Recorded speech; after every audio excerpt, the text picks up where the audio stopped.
การต่อไปนี้เหมาะสำหรับผู้ชมที่มีอายุ 18 ปีขึ้นไปอาจมีภาพเสียงหรือเนื้อหาที่ไม่เหมาะสมเพศ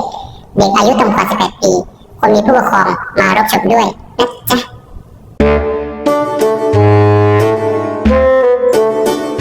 โอ้ย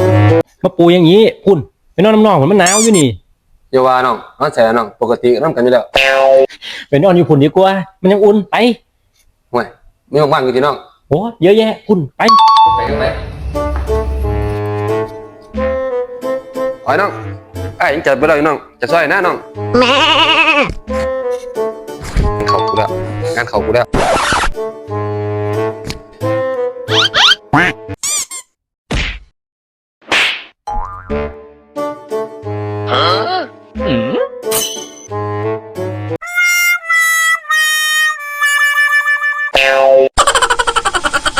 สำหรับพ่อแม่พี่น้องที่ผ่านเข้ามาเบิ่งคลิปแล้วฝากกดไลค์กด Subscribe เพื่อเป็นกำลังใจให้ทีมงานด้วยครับพี่น้องเด้อ